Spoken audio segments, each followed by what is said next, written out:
हजरत सैयदना अबू बकर सिद्दीक रदियल्लाहु ताला अन्हु, ये बात आप सब जानते हैं कि आपका शुमार अव्वलीन इस्लाम के कबूल करने वालों में है, जिसने आका अलैहिस्सलातु वस्सलाम की दावत तौहीद पर सबसे पहले लब्बैक कहा, जिसने अपनी जिंदगी, अपना सब कुछ, जिसको यूं कहा जाए कि अपना तन मन धन सब कुछ मुस्तफ़ा जाने रहमत के कदमों पे वार दिया, वो अबू बकर सिद्दीक रदियल्लाहु ताला, जिनकी कुर्बानियां, जिनका सैक्रिफाइस रहती दुनिया तक, तारीख़ इस्लाम जब तक बाकी रहेगी, हज़रत अबू बकर सिद्दीक के जो एहसानात हैं इस्लाम पर, उसे बताया जाएगा, उसे सुनाया जाएगा, उसका गुणगान किया जाएगा। हज़रत अबू कहाफा आपके वालिदे गिरामी, नाम उनका उस्मान, अबू कहाफा उनकी कुन्नियत, उनके घर अब्दुल्ला की विलादत हो रही है। हजरत अबू बकर सिद्दीक का नाम अब्दुल्ला है और नाम और कुन्नियत आपकी अबू बकर है। हजरत अबू बकर सिद्दीक के बारे में तमाम मौरिखीन ने ये बात रकम की है, इस बात पर सबका इत्तेफाक है कि इस्लाम लाने से कबल भी आप बड़े ही शरीफुन नफ्स इंसान थे, बाखुल्क इंसान थे, तबीयत के अंदर नरमी थी और हक को और अदल को कबूल करने का जज्बा था। जिंदगी में कभी बुत परस्ती की तरफ आपने तवज्जो नहीं की। वो तमाम तर जमाने जाहिलियत के रिवाज और ट्रेंड्स जिसकी तरफ जमाना माइल था, फितरतन अबू बकर सिद्दीक रदियल्लाहु ताला उनकी तरफ माइल नहीं होते। और ये जाहिर सी बात है कि ये कुदरत का अनोखा और निराला निजाम है कि वो जिसे चुन लेता है और फिर सिद्दीक़े अकबर जो जिसको बनाना था, जिसको यारे गार बनाना था, जिसको यारे मज़ार बनाना था, जिसको रसूलुल्लाह का बेहतरीन साथी बनाना था, जो दीन के लिए सुतून की हैसियत रखता, वो अबू बकर, उनका इंतखाब होना था। तो जाहिर सी बात है कि फिर अबू बकर की पैदाइश, उनकी विलादत, उनका बचपना, उनका लड़कपन, उनकी जवानी, ये सब प्री प्लान एक दायरे के अंदर हो रही है। और फिर आका अलैहिस्सलातु वस्सलाम की दावत दीन से पहले रसूलुल्लाह के सबसे सच्चे दोस्त अबू बकर सिद्दीक। और ये शान सिर्फ हमारे और आपके नबी की है, मोहम्मद रसूलुल्लाह की। आप कितने बड़े भी अल्लामतुद दहर हो जाए, आप कितने बड़े भी पीर हो जाए, कितने बड़े भी आलिम हो, कुछ भी मर्तबा रखते हो, लेकिन जो आपका सबसे करीबी दोस्त होगा ना, आप उसके लिए दोस्त ही रहेंगे। वो भरे मजमे में आपको आपके नाम से पुकार लेगा कि दोस्त है वो सबके सामने आपकी पीठ पर हाथ थपथपा देगा, है ना?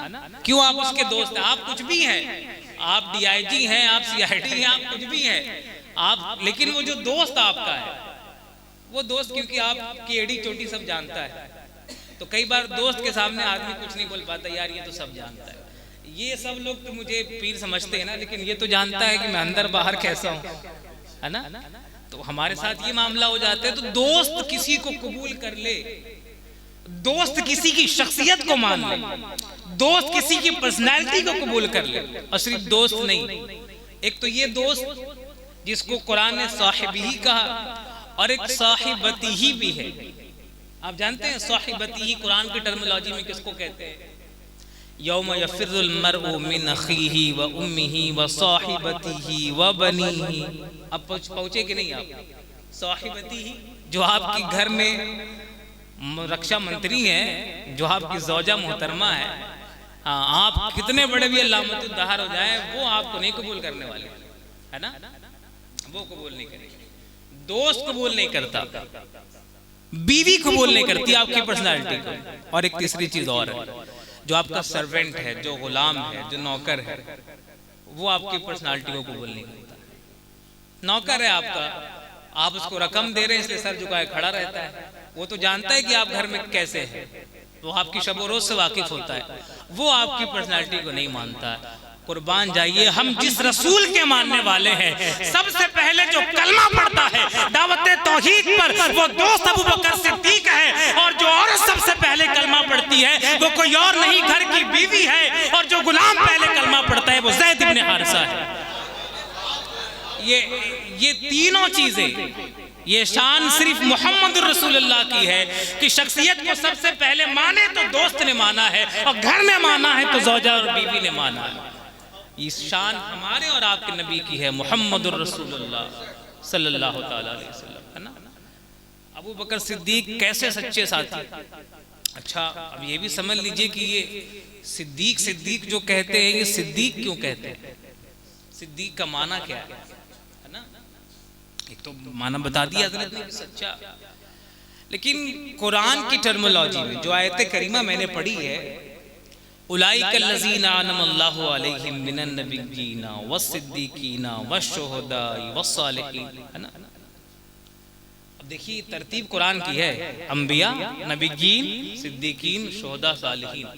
इसका मतलब है कि अंबिया के जस्ट बाद जो मकाम, जो दर्जा शुरू होता है वो सिद्दीकीन का दर्जा शुरू होता है, ठीक है। अंबिया के जस्ट बाद जो मकाम मर्तबा अब शुरू होता है, नबूवत से जस्ट नीचे, यानी थोड़ा सा अगर आगे बढ़ते तो नबूवत हासिल हो जाती है।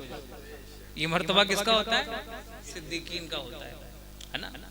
सिद्दीकीन ये जमा का सेगा है, सिद्दीकीन। अगर जमा का सेगा ना समझे तो बहुवचन समझ लीजिए, प्लूरल समझ लीजिए, जो आप समझते हैं। सिद्दीकीन वाहिद इसका सिद्दीक है। यहाँ मैं ये समझता हूँ कि ये खानकाह नक्शबंदिया है और हम सब मुजद्दिद अल-फ़सानी के मानने वाले हैं, तो बात फिर मुजद्दिद अल-फ़सानी की करते हैं। इमाम रब्बानी मुजद्दिद अल-फ़सानी इस बारे में क्या फरमाते हैं, सिद्दीक का माना बयान करते हुए, मुजद्दिद अल-फ़सानी सिद्दीक का माना बयान करते हुए कहते हैं कि सिद्दीक उसे कहते हैं कि जब उसके सामने तौहीद की, ईमान की, इस्लाम की दावत पेश की जाए तो बगैर किसी तवक्कुफ के, बगैर किसी सवाल के, बगैर किसी डाउट के, बगैर किसी चूचिरा के इस्लाम की दावत को जो सबसे पहले कबूल करता है उसको सिद्दीक कहते हैं। हाँ, ये बात मुजद्दिद अल-फ़सानी की है, ठीक है। मकतूबात में आपने ये बात दर्ज फरमाई है। तो मुजद्दिद अल-फ़सानी ने क्या डेफिनेशन बताई सिद्दीक की, कि दावत तौहीद को, इस्लाम और ईमान की दावत जब उसके सामने पेश की जाए तो बगैर किसी तरद्दुद के, बगैर किसी तवक्कुफ के, अरे कितनों ने तो चांद को शक होते देखा, मुतालबा किया कि ऐ मोहम्मद आप चाहते हैं, अना अमनतु, हम आप पर ईमान ले आए, आप चाहते हैं, डू यू वांट, तो आप कोई मोजज़ा दिखाइए, कोई करिश्मा दिखाइए, चांद के 2 टुकड़े करिए, आप ये हुक्म दीजिए। और ये सिर्फ हमारे नबी से नहीं, इससे पहले भी लोगों ने सल्लल्लाहु अलैहि वसल्लम से कहा कि इस पहाड़ से ऊँटनी निकाल के दिखाओ, किसी ने कहा कि ये करके दिखाओ, तो रसूलुल्लाह से भी लोगों ने कहा ये कंकड़ी है हाथ में, बताइए तो क्या कलमा पढ़ के बताए, है ना। तो लोग अलग तरह तरह के लोग मुतालबे करते थे, लेकिन कुर्बान जाओ जब जनाब अबू बकर से कहा गया कि ऐ अबू बकर मैं अल्लाह का नबी हूँ और अल्लाह एक है, कहो। अबू बकर ने ये नहीं कहा कि पहले मोजज़ा दिखाइए, दलील पेश करिए, सबूत पेश करिए, बगैर किसी डाउट, बगैर किसी तवक्कुफ के कहा कि मैं ईमान ले आया। ऐ मोहम्मद आपने जो भी कहा मैं उसकी तस्दीक करता हूँ। तो तस्दीक करने की बुनियाद पर एक बार सिद्दीक हुए। अब किस किस तरह से सिद्दीक हुए वो देखते जाइए। तस्दीक सबसे पहले बगैर किसी तरद्दुद के कहा कि रसूल आप सच्चे हैं, आपकी दावत सच्ची है। हुजूर ने कहा अंत सिद्दीक, अबू बकर तुम सिद्दीक हो, सच की तस्दीक करने वाले हो।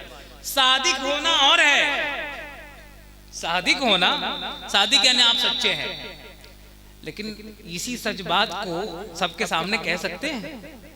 आप घर में तो सादिक हैं, मानते हैं इस बात को, सच्चे हैं आप, लेकिन इसी सच की तस्दीक लोगों के सामने कर सकते हैं कि नहीं? जो बात घर में कह सकते हैं वही कोर्ट में जाके जज के सामने कह सकते हैं कि नहीं? वो रहती दुनिया के सामने कह सकते हैं कि नहीं? अगर नहीं कह सकते तो सादिक है, और अगर कह सकते हैं तो सिद्दीक, है ना। अबू बकर सिद्दीक रसूल अल्लाह ने दावत पेश की तो इस्लाम सबसे पहले कबूल करने वाले, बगैर किसी तवक्कुफ के। जब आका अलैहिस्सलाम वाक़या आप जानते हैं, मैं सिर्फ इशारा करूंगा, मिराज पर तशरीफ ले गए और मिराज ऐसे वक्त में कराई गई कि आका अलैहिस्सलाम अभी अभी ताइफ की सख्त अजियतें बर्दाश्त करके पलटे और मक्के में सख्त मुखालफत का माहौल है, हर तरफ से मुखालफत हो रही है, तरह तरह की बातें हो रही है। वो एक कहावत अरबी जबान में है कि तलवार की चोट से भी इंसान को उतनी तकलीफ नहीं पहुंचती है जितनी की जबान से पहुंचती है ना। रसूल अल्लाह को ताइफ वालों ने जो जबान से तकलीफ दी थी ना, वो जो पत्थर मारे थे उन्होंने आका अलैहिस्सलाम के कदमों पर, उससे भी उतनी तकलीफ नहीं हुई जितनी उनकी जबान से हुई। कैसे जुमले कहे उन्होंने, अल्लाह को और कोई नहीं मिला नबी बनाने के लिए, तुम मिले थे, जिसके ना आगे कोई है ना पीछे कोई है, ना माल है ना दौलत है, कुछ नहीं है, तुम ही मिले थे रसूल बनाने के लिए। 3 हाकिमों के पास आका अलैहिस्सलाम गए, सब ने इसी तरह की बात कहकर आका अलैहिस्सलाम को रद्द कर दिया। और हुजूर ने कहा कि देखो ठीक है, तुमने मेरी दावत कबूल नहीं की, कोई बात नहीं, लेकिन इस बात को आम मत करना, इसको फैलाना मत। लेकिन आप जानते फिर उन्होंने क्या किया, जब वहां से आका अलैहिस्सलाम पलटे हैं तो अंदाजा करिए कि वो कल्बे अतहर जिस पर कुरान नाजिल होता है, वो जज्बा ईमानी, वो तबलीग का जज्बा जो कभी मुज़महिल नहीं होता था, थोड़ी देर के लिए सही, लेकिन आका अलैहिस्सलाम रंजीदा हो गए। अल्लाह ने कहा, ऐ महबूब, आप इनकी बातों से क्यों रंजीदा खातिर होते हैं, आप इनकी बातों से परेशान ना हो। अब वो जो तकलीफ थी ताइफ की और जो तकलीफ अब मक्के में मुखालफत की है, अब अल्लाह तबारक व तआला ने आका अलैहिस्सलाम को इस तकलीफ से निकालने के लिए, उस अज़ियत से निकालने के लिए कहा, महबूब चलो, तुमको जैसे आप किसी काम में फंसे हो, अब बहुत दिन से एक ही चीज में उलझे है, तो आपको सैर कराने के लिए कहीं ले जाया जाए।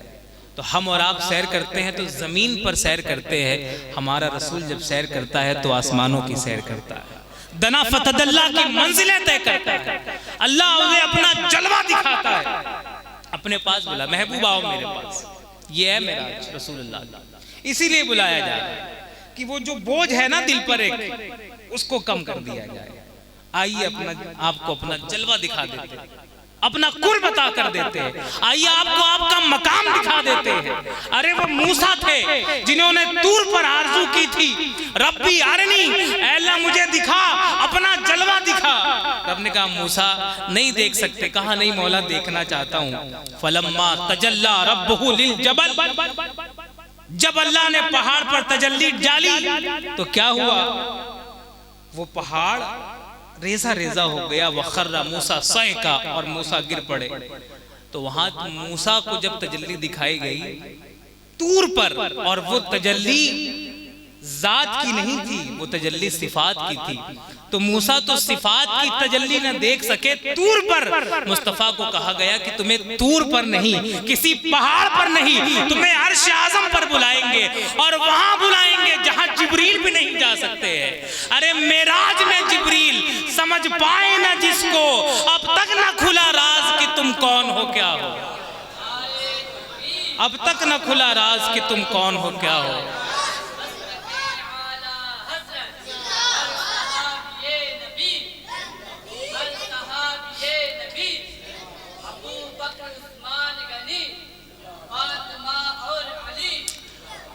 अब वहां बुला करके जलवा दिखाया गया। अच्छा, अब ये पूरा प्रोसेस हो गया, मिराज करा दी गई, मस्जिद हराम से मस्जिद अक्सा, फिर वहां से दना फतदल्ला। अब सुबह जब आका अलैहिस्सलाम ने बताया कि मैंने रातों रात ये सफर किया, तो कुफार मुशरिकीन वो तो लगे ही रहते थे, टोह में कोई ना कोई बात मिले और हम इनको टॉन्ट करें, तंज करें, इसमें लगे रहते। जब ये बात पता चली तो उन लोगों ने प्लान बनाया कि ये बड़ा सच्चा साथी है अबू बकर सिद्दीक, ये मोहम्मद का बड़ा सच्चा साथी है, आओ सबने घेरा। अब सोचिए कि एक अकेले अबू बकर सिद्दीक, और सब मिलकर के इसी प्लान से आए हैं कि आज इनको टॉन्ट किया जाए, तंज किया जाए। कहा अच्छा अच्छा अबू बकर रुको, कहाँ हाँ क्या बात है? कहा एक बात बताओ, कहाँ? कहा अगर कोई शख्स ये कहे कि वो एक ही रात में मस्जिद हराम से मस्जिद अक्सा जाए और फिर वहां से आगे का सफर करे और पूरी रात भी ना गुजरे, थोड़े से लम्हे में इतना लंबा सफर करके चला आए, तो क्या तुम मानोगे इस बात को? और वो थे भी अबू बकर सिद्दीक, वो जानते भी थे इनकी फितरत। उन्होंने कहा पहले ये बताओ कायल कौन है, कहने वाला कौन है? ये कहा किसने? ये कहने वाला कौन है? उन्होंने कहा अरे कोई नहीं, तुम्हारा साथी मोहम्मद सल्लल्लाहु अलैहि वसल्लम। कहा मोहम्मद ऐसा कहता है जिसका तुम कलमा पढ़ते हो, जिस पर ईमान लाए हो, वो कहते हैं। अबू बकर ने कहा खुदा की कसम अगर उन्होंने कहा है तो सच कहा होगा, मेरा रसूल जो कहता है वो सच ही कहता है। अगर उन्होंने कहा है, अगर उन्होंने कहा है तो सच ही कहा है। मेराज के बाद जब हुजूर तशरीफ लाए तो हुजूर के सफरे मेराज की तस्दीक, ये भी एक माना में सिद्दीक अकबर, वहां तौहीद और रिसालत की गवाही में सिद्दीक, यहां मेराज के सफर की तस्दीक की तो यहां भी सिद्दीक। अबू बकर जू माना सिद्दीक हो गए, एक माना में सिद्दीक नहीं, सिद्दीक अकबर हो गए। ठीक है, हजरत अबू बकर सिद्दीक रदी अल्लाह ताला, जरा सा इनकी कुर्बानी भी देखिए। हम लोगों को मीठा मीठा इस्लाम बहुत अच्छा लगता है। अभी यहाँ मैं आया हूँ, आपने बड़े अच्छे से इस्तकबाल किया, खाना खिलाया, जो बेहतरीन से बेहतरीन खाना था, इस्तकबाल किया, बड़ी खुशी के साथ खंदा पेशानी के साथ मुसाफा किया, यहाँ बिठाला, माइक दे दिया, इतने लोग बड़ी मोहब्बत से सुन रहे हैं, बहुत अच्छा लग रहा है। लेकिन जरा ये जो इस्लाम की बहारें हमें मिली है, जो आज बड़ी खुशी के साथ हम दीन की बातें कर रहे हैं, जरा आओ तो। और अबू बकर सिद्दीक जब दीन की बात करते तो क्या होता था? एक रोज सहने काबा में हजरत अबू बकर सिद्दीक का ईमानी जज्बा जब कुछ परवान चढ़ने लगा तो एलानिया कुरान की तिलावत करने लगे। सहने काबा बड़े जोर से कुरान की तिलावत, और क्यों ना करे, रब का कलाम है, करने लगे। अब जब कुफार और मुशरिकीन ने सुना कुरान की तिलावत, पकड़ ली और मारना शुरू किया। तारीख में आता है कि इतना मारा कि सूरत पहचान में नहीं आती थी। उनके कबीले वालों ने आकर के अबू बकर सिद्दीक को बचाया। सिर्फ किस लिए? कुरान पढ़ रहे थे।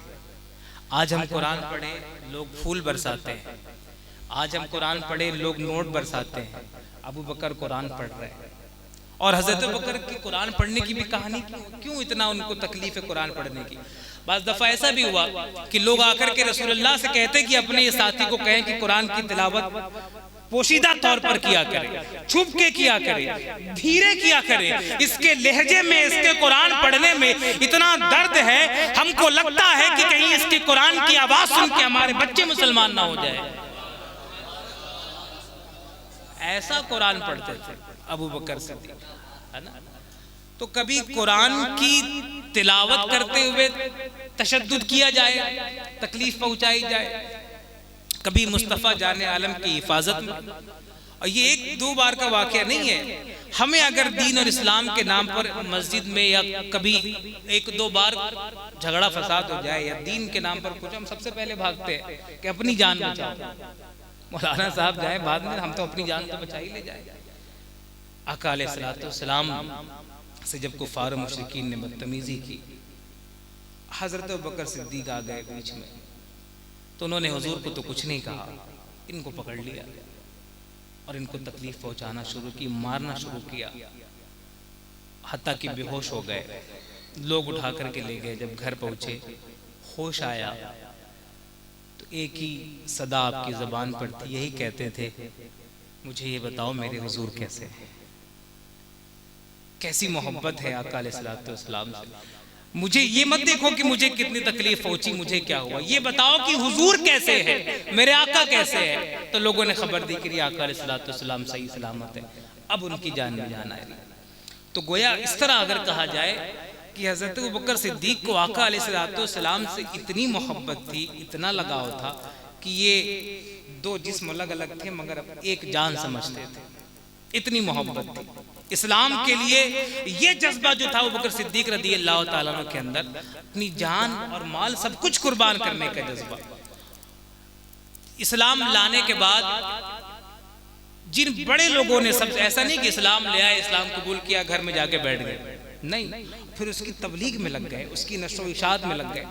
हजरत अबू बकर सिद्दीक की ही दावत पर हजरत उस्मान गनी मुसलमान हुए, हजरत जुबैर बिन अवाम मुसलमान, इनकी दावत पर और भी बड़े बड़े सहाबा कराम, इनकी दावत पर उन्होंने इस्लाम कबूल किया है। तो इस्लाम की दावत देने में पेश पेश रहे। अब उसके बाद वो वाकया जो तारीख का सबसे बेहतरीन और बड़ा वाकया, अब आका अलैहिस्सलाम ने जब देखा कि मक्के में मुसलमानों पर तशद्दुद बढ़ता जा रहा है, तो फिर हिजरत का हुक्म दिया कि चले जाओ, हबशा की तरफ चले जाओ, इधर चले जाओ, उधर चले जाओ। लोग हिजरत करने लगे। अब सब लोग हिजरत कर रहे हैं, लेकिन आका अलैहिस्सलाम मक्के में, क्योंकि कानून और उसूल ये है कि एक नबी उस वक्त तक अपने उस मकान को नहीं छोड़ सकता है जब तक अल्लाह का इज़्न उसे न मिल जाए, जब तक अल्लाह हुक्म न दे, अल्लाह इजाजत न दे। जिस जगह वो मामूर किया गया है तबलीग के लिए, उस जगह से हिल नहीं सकता।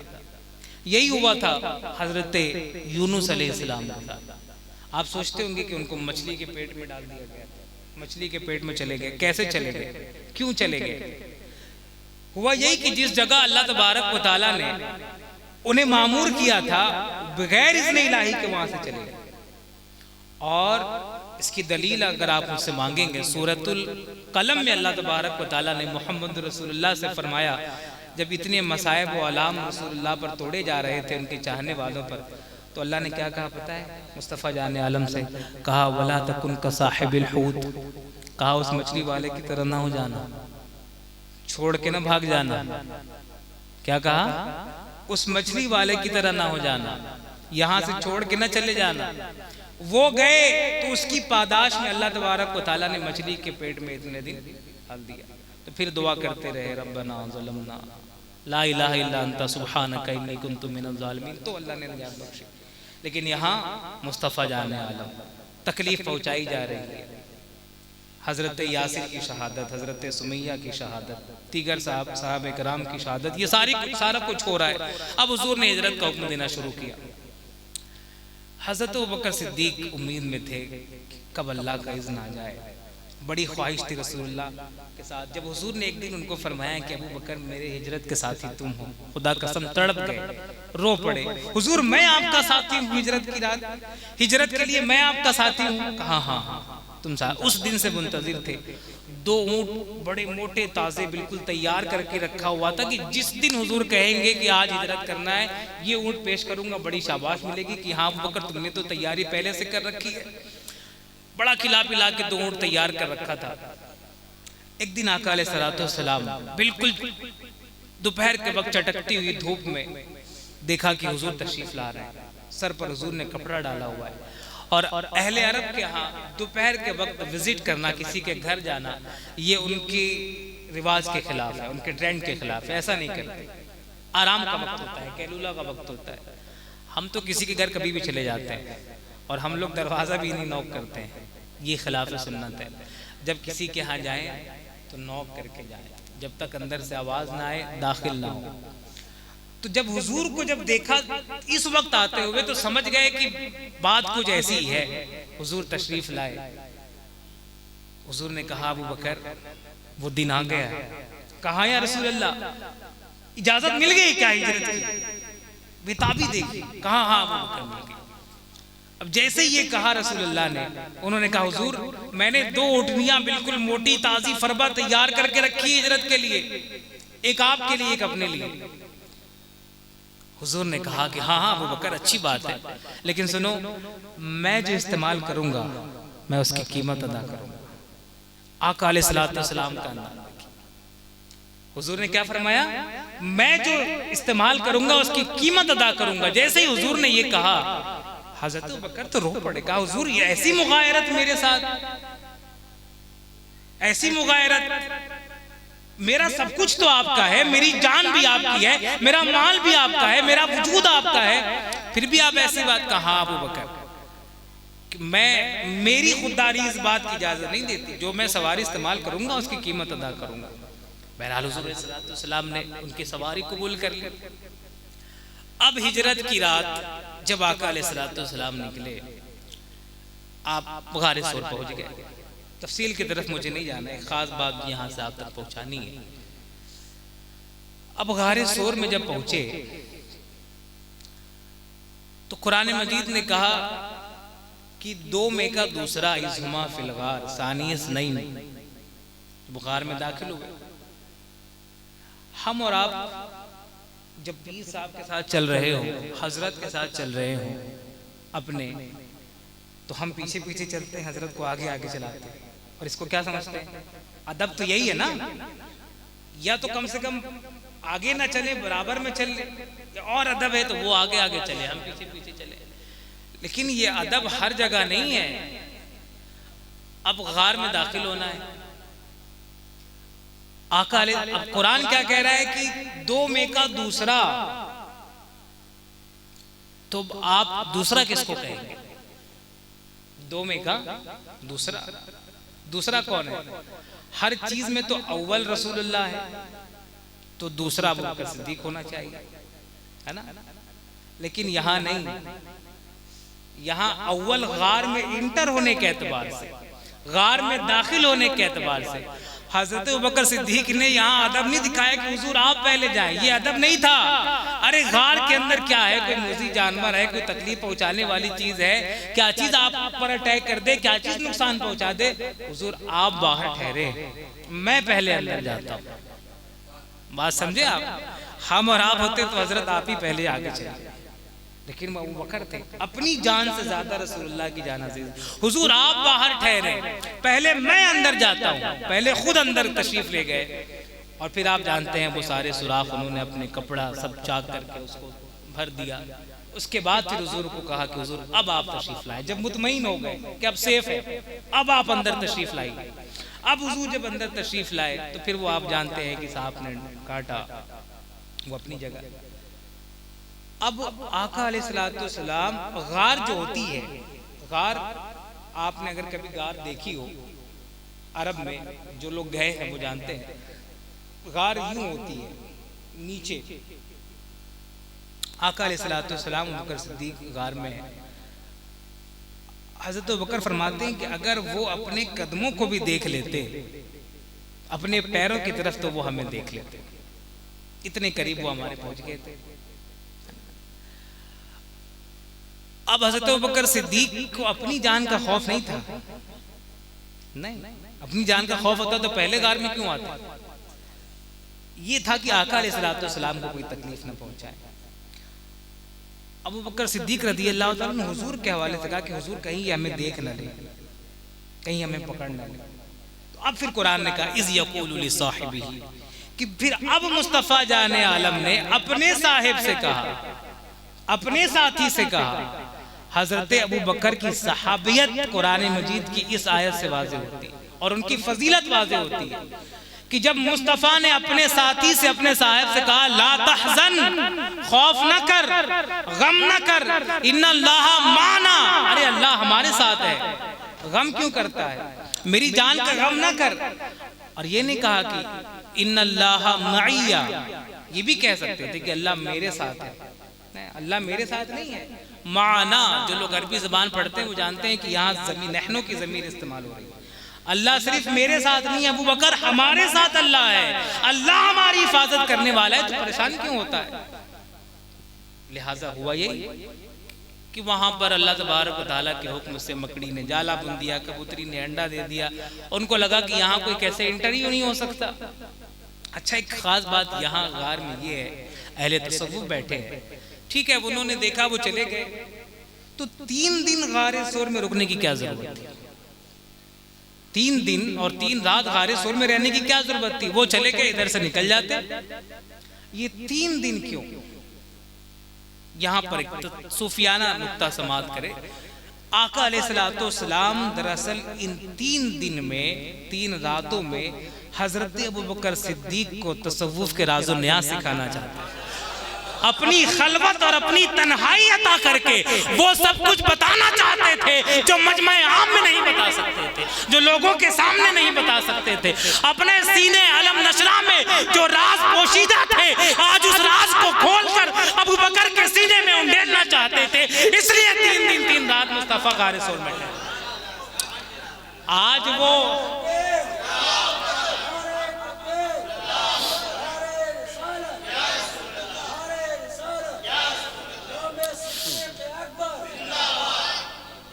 अब 3 दिन 3 रात उस गार में खामोश चुप मार के तो नहीं बैठे होंगे। उस 3 दिन 3 रात और खलवत में कौन है, किसकी खलवत है? आए मुस्तफ़ा जाने आलम की, साथ अबू बकर का है। क्या कुछ राज़ो नियाज की बातें मुस्तफ़ा ने न बताई होंगी। एक को गारे सोर में अपनी खलवत अता करके मकाम दिया, बुलंदी दी, असरारो मारिफ बता दिए। वहां अली को अपना बिस्तर अता करके मुस्तफा ने असरारो मारिफ बता दिए। अच्छा, जब वहां हुजूर अलैहिस्सलाम के घर के बाहर 40 लोग नंगी तलवार लिए खड़े थे, वहां कंकरी मार के निकल गए, तो यहां भी तो निकल सकते थे।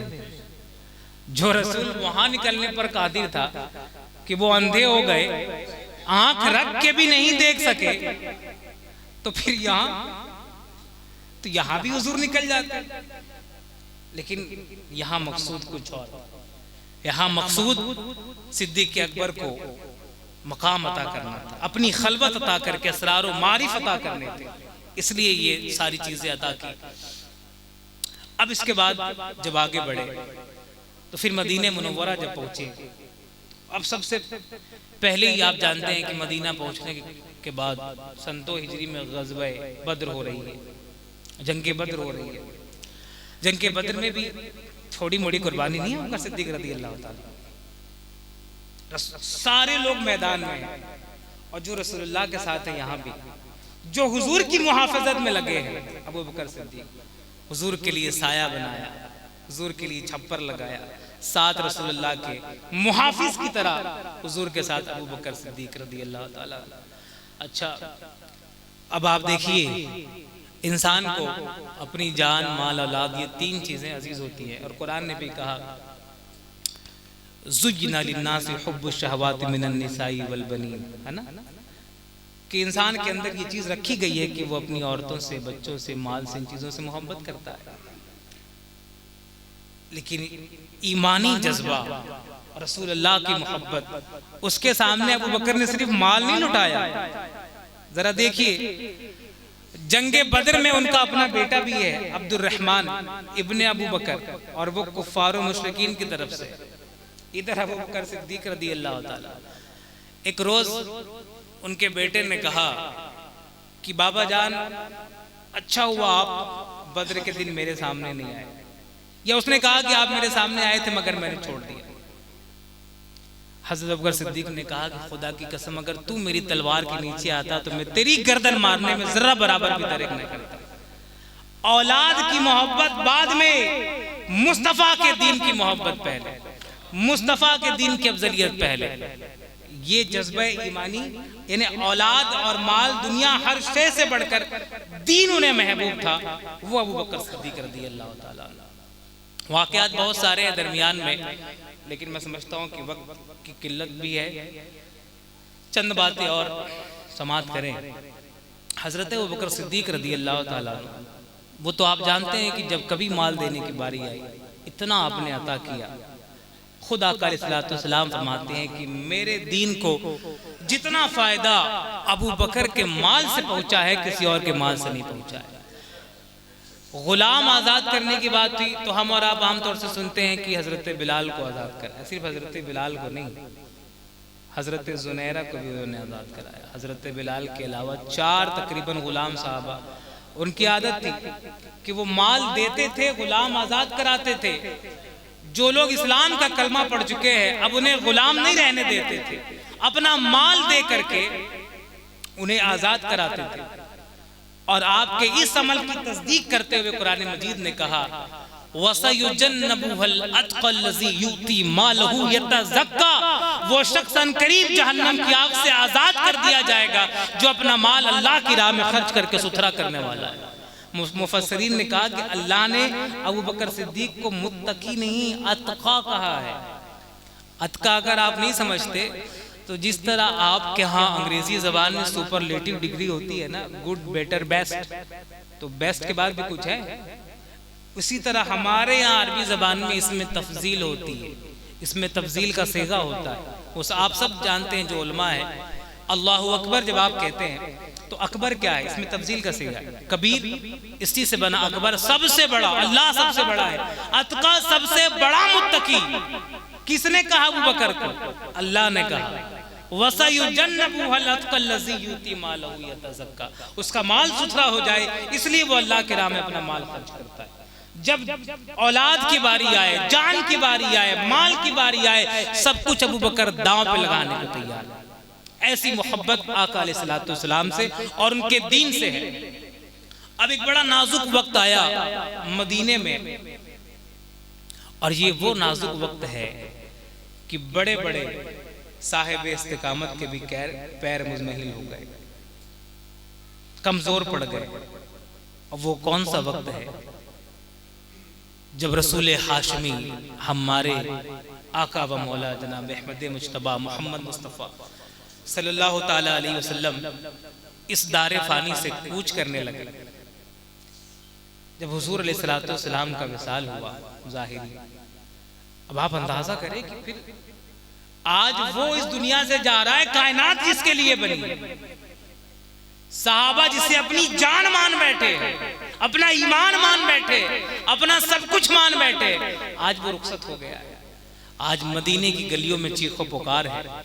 इंसान तो इंसान, जानवर खुदकुशी करने पर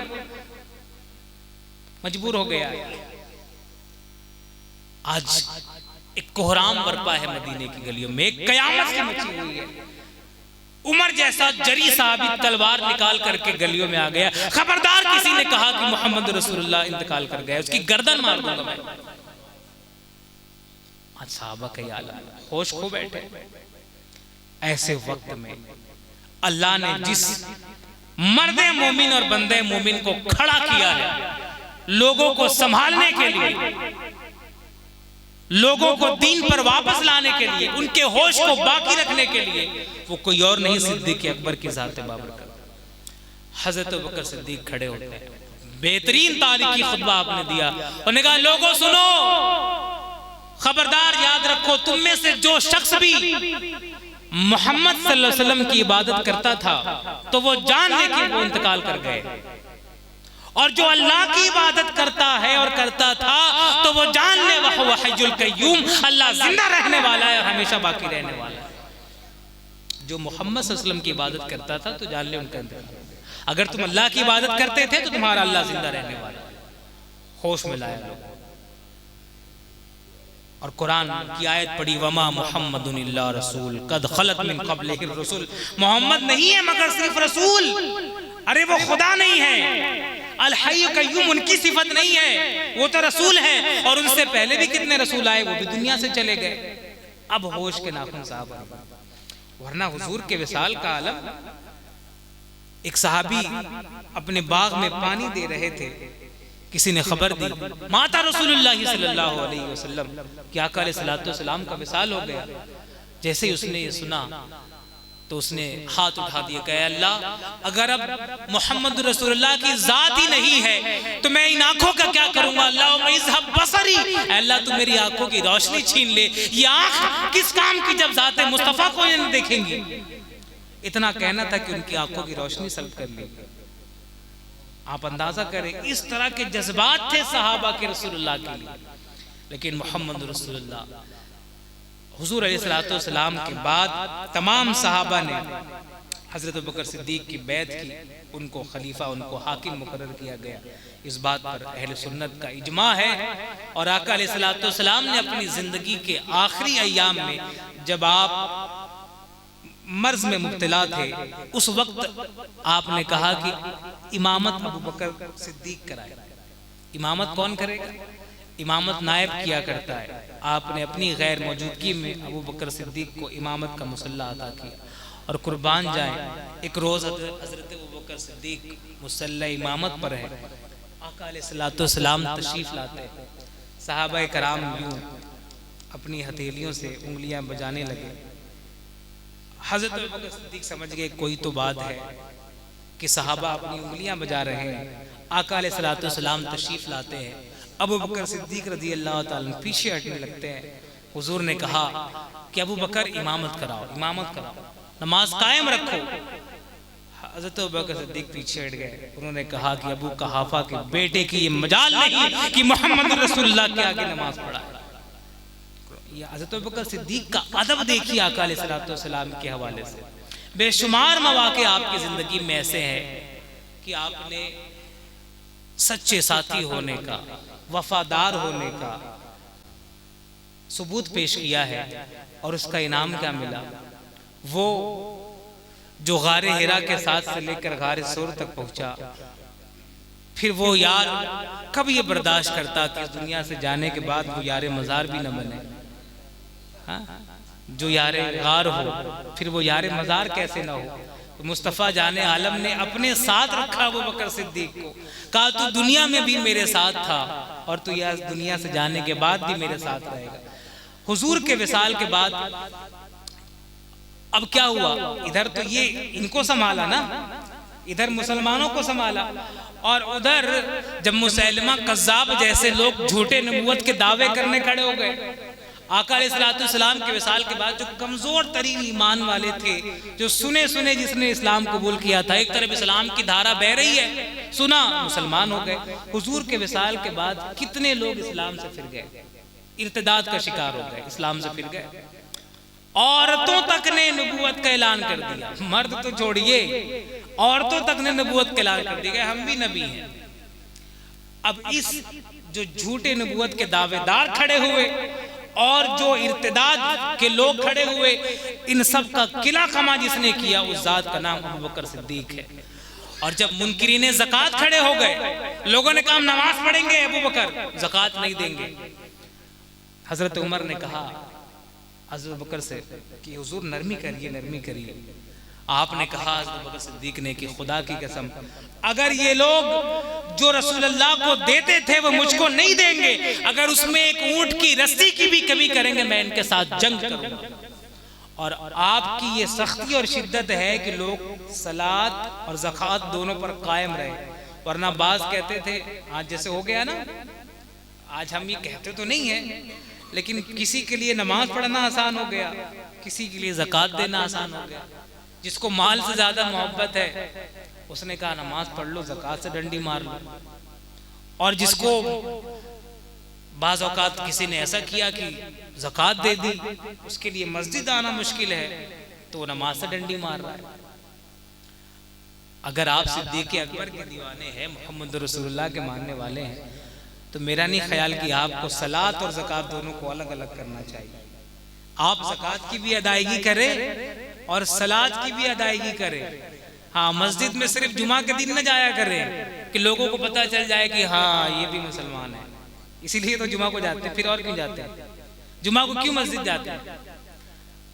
आप कहेंगे जुमा की नमाज फर्ज है ना, तो वो बाकी 5 वक्त की वो क्या मुस्तहब है? वो भी तो फर्ज है। जिस अल्लाह ने जुमा की नमाज फर्ज की है, उसी ने ये 5 वक्त की फर्ज की है। तो आप ये क्यों कर रहे हैं? अफतुमिनूना बिबादिल किताब व तकफुरूना बिबाद, कि उसकी किताब की बाज आयतों को मानते हो, बाज को नहीं मानते हो। ये निशानी तो यहूदियों की है कि बाज को मानते हैं, बाज को नहीं मानते। कोशिश ये करनी चाहिए और इस चक्कर में मत पड़े रहे। आजकल एक बड़ा जुमला आम है कि तौफीक नहीं मिल रही है, तौफीक नहीं मिल रही है। अल्लाह ने मुसलमान बना दिया, मुसलमान घर में पैदा हो गए, तौफीक मिल गई, अब अलग से तौफीक नाजिल नहीं होगी आपके लिए। आप मुसलमान हैं, कलमा पढ़ते हैं, यही तौफीक है। अब खुद से कुछ कोशिश करें, कुछ मेहनत करें, मस्जिद तक आए, नमाज कायम करें। इस जलसे में जो अभी तक आपने सुना, अभी आप शान अबू बकर सिद्दीक सुन रहे थे, आप बहुत खुश हो रहे थे, वाह वाह कर रहे थे। अब अबू बकर सिद्दीक का अगर काम बताया जाए, अमल बताया जाए, मुजाहिदा बताया जाए, तो अब आधी भीड़ जलसे से ऐसी कम हो जाती है ना। अपने आप को आशिक सिद्दीक़ अकबर कहना, गौसे आजम का दीवाना कहना, गरीब नवाज का दीवाना कहना बहुत आसान है। दीवाना कहने में कौन सी मेहनत लगती है? या गौस अल मदद कहो, बिरयानी खाओ, चल पड़ो। लेकिन जिस गौस का नारा लगा रहे हो, उस गौसे आजम को गौसियत कैसे मिले, वो अल्लाह के वली कैसे बने, सिद्दीक़ अकबर कैसे बने, है ना। मोइनुद्दीन चिश्ती ख्वाजा गरीब नवाज कैसे बने। आप ये मत समझा करिए कि उनके कोई 4-8 हाथ पैर थे इसलिए बन गए। सेम एज इट इज, जैसे आप दिखते हैं, 2 हाथ 2 पैर 2 आंख, ऐसे उनके भी थे।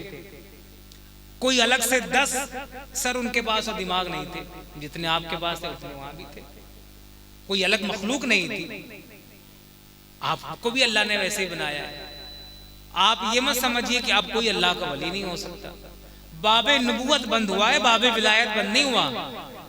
ठीक है, जो कोई भी अल्लाह की राह में मेहनत करेगा, वमन जाहदा फीना लनहदियन्नहुम सुबुलना, जो भी हमारी राह में मेहनत करता है, हम उसके लिए कई रास्ते खोल देते हैं, कई रास्तों की हिदायत उसे देते हैं। आप मेहनत तो करें, आप मुजाहिदा तो करें। आज जिहाद के लिए आप तैयार हैं। आज नौजवान तबका बिल्कुल जिहादी बनने को तैयार है। वो कह रहा मार काट फिलिस्तीन चलो, वहां खत्म कर दो सबको। फिलिस्तीन जाने के लिए हम तैयार हैं, और बगैर मस्जिद में सुनी पड़ी है वहां तैयार नहीं। काम को मौका मिले तो मस्जिद अक्सा को बचा ले। अपनी मस्जिद बचाइए साहब। आपसे मस्जिद अक्सा के बारे में नहीं पूछा जाएगा, लेकिन आपके मोहल्ले की मस्जिद के बारे में पूछा जाएगा। मस्जिद के इमाम को 5,000 देने में नानी मरती है, 10,000 देने में। अब इमाम साहब बहुत ज्यादा पैसा लेते हैं। आप बताइए, एक मजदूर की एक दिन की मजदूरी कितनी होती है? 500 रुपए। एक महीने का कितना हुआ? इमाम साहब की कितनी तनख्वाह है? 5,000। तो आपने अपने मस्जिद के इमाम को एक मजदूर के बराबर भी नहीं समझा, और आप ये उम्मीद रखते हैं अल्लाह से कि आपके मोहल्ले में रहमत और अनवार की बारिश हो, मन्ना सलवा बरसे आपके लिए आसमान से, फरिश्ते आ जाएं आपकी मदद को, हर तरफ आपकी जलवा सामानी हो। ये तो आपकी सूरत हाल है। अरे वो इमाम जो रसूल अल्लाह के मुसल्ले पर खड़े होकर के आपको अल्लाह तक पहुंचाने का काम करता है, आपने उसकी कीमत तो एक मजदूर के बराबर नहीं रखी है। बल्कि होना तो ये चाहिए कि उसे किसी कीमत के पैमाने में तोलना ही नहीं चाहिए। हाँ, अनमोल है वो। ऐसा इमाम लाइए, मैं ये नहीं कहता। इमाम भी ऐसा लाइए जो वाकई इमाम हो, जो कुरान और सुन्नत के मुताबिक, और कुरान में जिसको कहा जाता है कुरान की टर्मिनोलॉजी में अर्रासिखून फिल इल्म, जिसने कुरान में PhD की हो, जो कुरान का फहम रखता हो, जो मसलक का अकायद का फहम रखता हो, उसको इमाम बनाइए। अब 10,000 में थोड़ी मिलेगा ऐसे वाला इमाम। जो बेचारा 10-12 साल यहाँ पढ़ा, शफिया में पढ़ा, यहाँ पढ़ा, 8 साल 6 साल गया मिस्र में पढ़ा, अब वो 10,000 की इमामत करने आपके मोहल्ले में आएगा।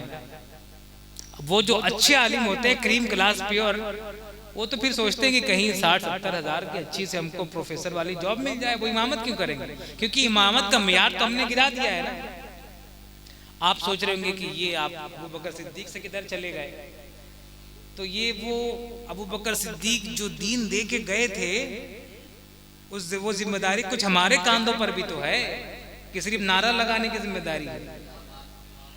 वो दीन जिसकी हिफाजत अबू बकर सिद्दीक ने की थी, अपनी जान पर खेलकर, उमर ने की थी, अली ने की थी, अरे हुसैन ने जिस दीन की हिफाजत की थी, आज वो दीन तबाह हो रहा है और आप अपनी पेट की रोटी सेकने में लगे हुए हैं। हर फर्द, हर मदरसे वाला, हर मसलक वाला, हर कोई अपने अपने मसलक की तबलीग कर रहा है। हर पीर साहब चाह रहे कि हमारे मुरीद बढ़ जाए, हर मसलब वाला हमारा मदरसा भर जाए, हमारा पेट भर जाए, हमारी मस्जिद भर जाए, और मुस्तफ़ा का दीन किधर जाए उसकी किसी को फिक्र नहीं है। हाँ, आप कहते तो हैं कि दीन के नाम पे हो रहा है। चंदा लेने जब आते हैं तो दीनी जलसा, दीनी इज्तिमा, दीनी ये, दीनी ये, दीनी ये, और वहां चले जाइए तो सब कुछ है, दीन नहीं है। दीन का लेबल लगा हुआ है और दीन के नाम पर आप दाल चावल सब दे रहे हैं, दीन वहां नहीं है।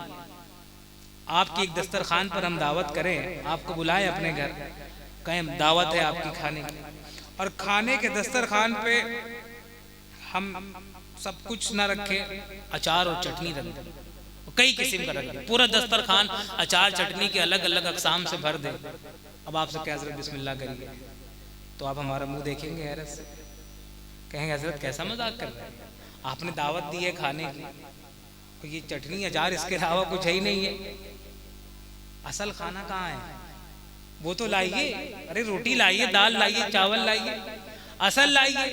चटनी और अचार ये दाल चावल को अंदर ले जाने के लिए है। अगर आप कहें कि इसी से पेट भर ले, पूरी चटनी अचार खा जाएंगे, मैदा खराब हो जाएगा, बीमार पड़ जाएंगे।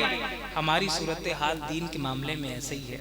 वो जो चटनी अचार है ना, वो जो रसूमाते दीन है, वो जो फातिया है, वो जो तोशा है, वो जो फला है, वो जो जलसा है, वो जो ये है, हमने कहा कि यही दीन है, और वही खाना बना के खिला रहे हैं। चटनी अचार को कह रहे हैं यही खाना है, यही खाना है, यही खाना है। असले दीन गायब है, असले दीन कहाँ है? किसी एक मुसलमान से आंख खड़े करके पूछिए कि दीन किसे कहते हैं, what is the definition of दीन, वो क्या बताएगा? और दीन की क्या पहचान है, अहले सुन्नत की क्या पहचान है? बोलेगा फातिया करना, मजार पे जाना, ये करना, नारा लगाना, यही है अहले सुन्नत की, यही पहचान है। हम में से कितने खुद नहीं जानते कि अहले सुन्नत की पहचान क्या है, दीन किसे कहते हैं? बताऊं दीन किसे कहते हैं? सुनेंगे दीन किसे कहते हैं? बुखारी मुस्लिम की मुत्तफक अलैह हदीस, जिसके मुताबिक रसूलुल्लाह ने फरमाया कि ये दीन है। इन शॉर्ट बता दूं, हुजूर अलैहिस्सलातु वस्सलाम एक रोज सहाबा के साथ जलवा अफरोज है। एक शख्स आया, सहाबा कहते हैं कि वी कांट रिकॉग्नाइज हिम, हम उसे नहीं पहचानते थे, कौन है वो? एक नया चेहरा था। वो आया, आने वाले ने सबको क्रॉस करते हुए हुजूर के करीब जाकर खड़ा हो गया। बड़ा चिट्टा सीधा सफेद लिबास उसने पहना था। उसकी जाहिरी शक्ल सूरत ये नहीं बताती थी कि कहीं से सफर करके आए, बड़ा साफ सुथरा था। उसने आकर के हुजूर से पूछा, या रसूल अल्लाह, या मोहम्मद, मल इस्लाम, इस्लाम क्या चीज है? तो हुजूर ने इसके जवाब में वही 5 चीजें बताई जो आप 5 पिलर्स ऑफ इस्लाम के नाम पर बच्चों को पढ़ाते हैं। क्या? शहादतु अल्ला इलाहा इल्लल्लाह व अशहदु अन्ना मुहम्मदन अब्दुहु व रसूलुहु, इस बात की गवाही देना कि अल्लाह एक है और मोहम्मद सल्लल्लाहु अलैहि वसल्लम अल्लाह के बंदे और उसके रसूल है। इकामिस सलाह व इताइज ज़का व तसूम रमज़ान, ठीक है, नमाज कायम करना, ज़कात अदा करना, रमज़ान के रोज़े रखना, हज करना अगर उसकी इस्तिताअत हो। ये 5 चीज़ें बयान की। अब आप बताइए, अभी पूरा दीन नहीं हुआ, ये एक हिस्सा है। चलिए पहले हदीस पूरी कर देते हैं। फिर उसने अगला सवाल किया, मल ईमान, ईमान क्या चीज़ है? ईमान के जवाब में हुजूर ने कहा, वही जो आप बचपन में पढ़े थे, आमन्तु बिल्लाहि व मलाइकतिही व कुतुबिही व रुसुलिही।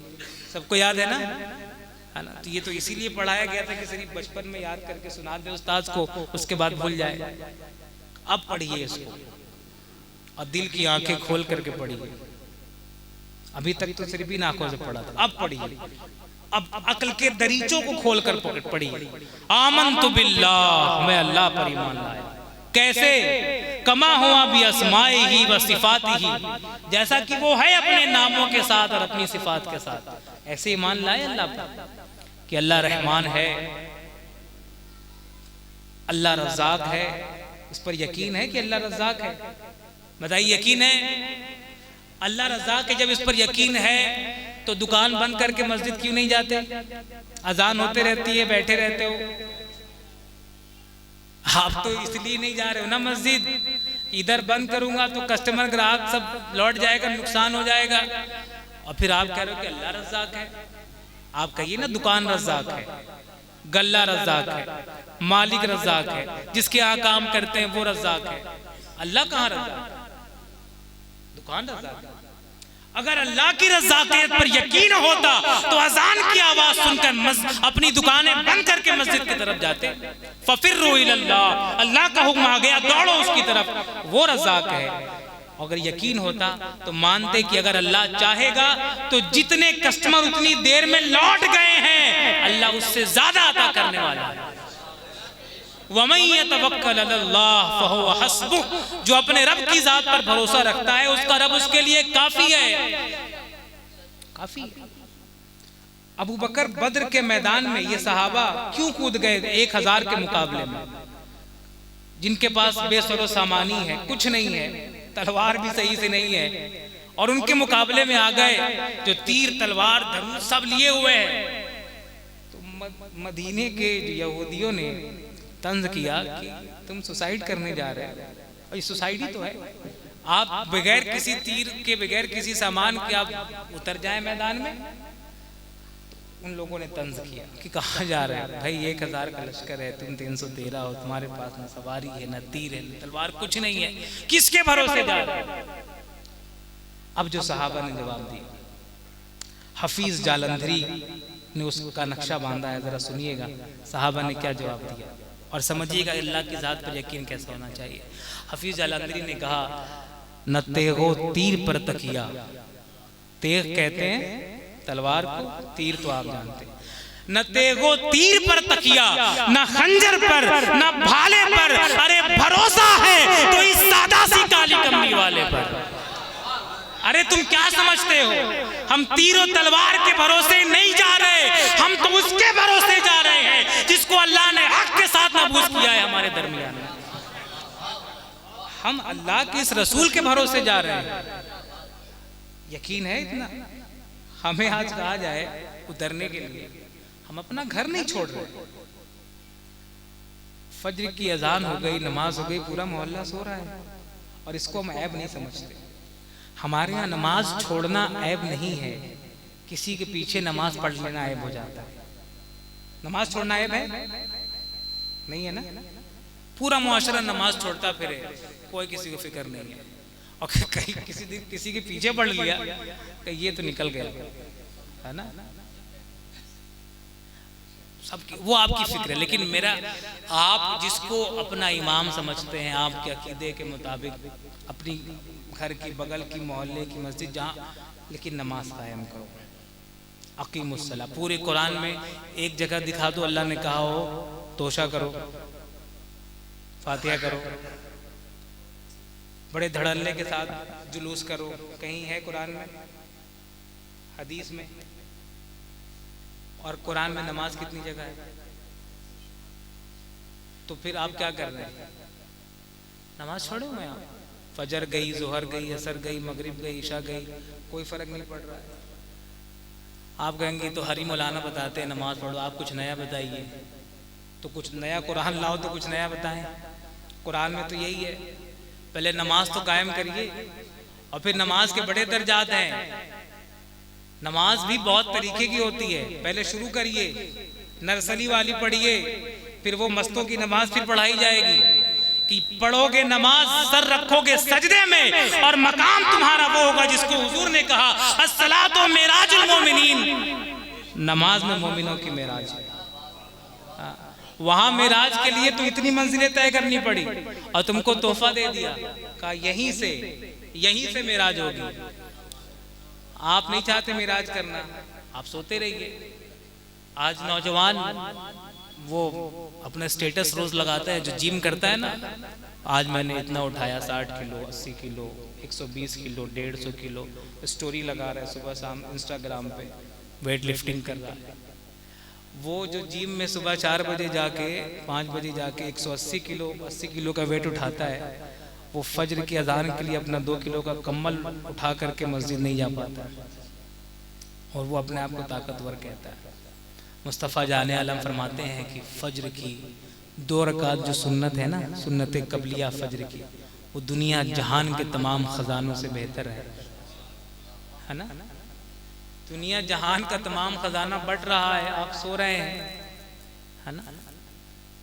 हुजूर फरमाते हैं, मुस्तफ़ा जाने आलम की बात पर अगर ईमान है तो सुनो,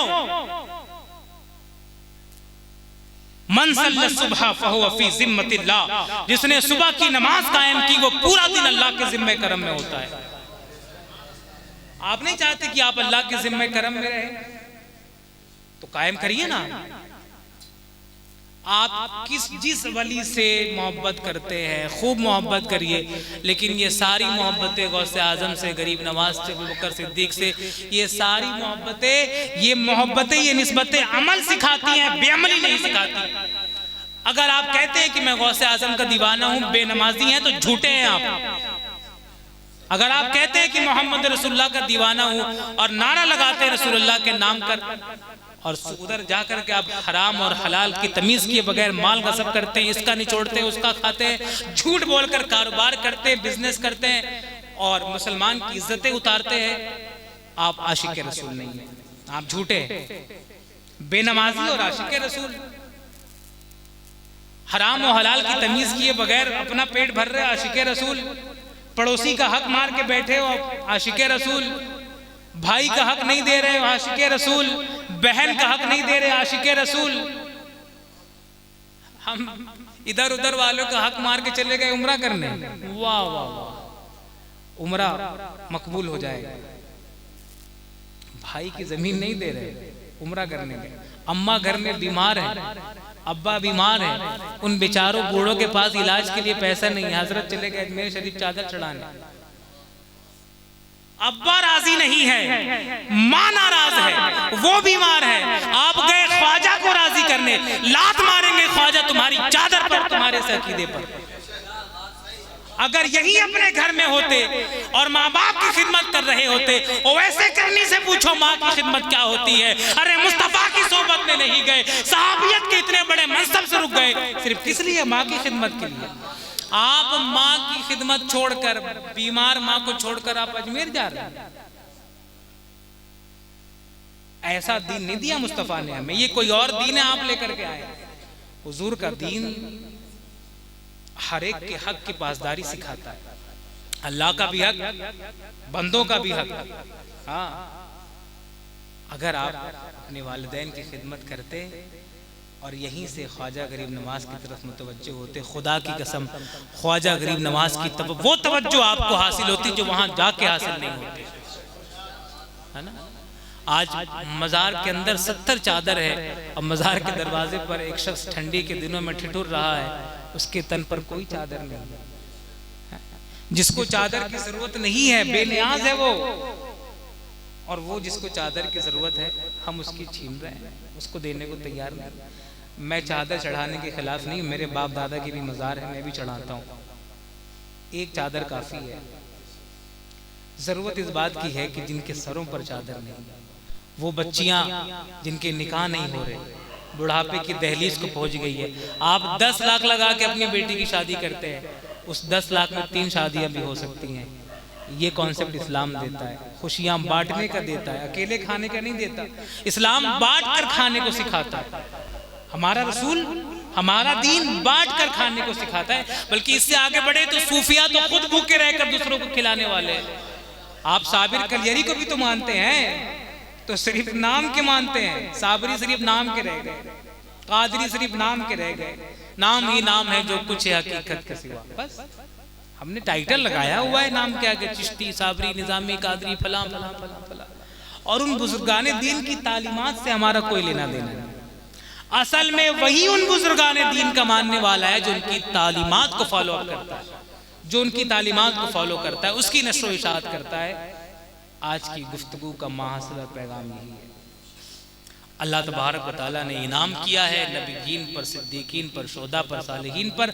हम जिस ज़ात बाबरकत का जिक्र सुनने और सुनाने बैठे हैं, सैयदुना अबू बकर सिद्दीक रज़ियल्लाहु तआला अन्हु, अल्लाह तबारक व तआला ने सिद्दीक के मकाम पर फायज किया, जो नबूवत के बाद सबसे बुलंद तरीन मकाम है। हमें उनकी ज़िंदगी से अल्लाह तबारक व तआला उनकी सारी ज़िंदगी का जो निचोड़ है, इश्क़ रसूल, वफ़ादारी रसूल, अमल, इत्तिबाए रसूल।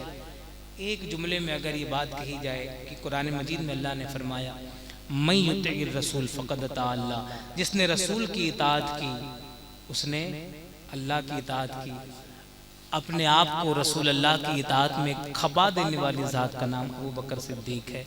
और जिसको कुरान ने कहा वह हसुना उलाइका रफ़ीका, इसका एक माना तो वो है, मैं जो समझता हूँ, क्योंकि आगे पीछे अबू बकर सिद्दीक रज़ियल्लाहु तआला अन्हु का जिक्र चल रहा है, क्या ही बेहतरीन साथी है वो, क्या ही बेहतरीन साथी है वो जो अपने महबूब की वफादारी में अपना सब कुछ कुर्बान करता है, वो बेहतरीन साथी होता है। अगर हम मोहब्बत करते हैं तो फिर इकबाल ने कहा कि मोहम्मद से वफा तूने तो हम तेरे हैं, ये जहां चीज है क्या लौहो कलम तेरे है।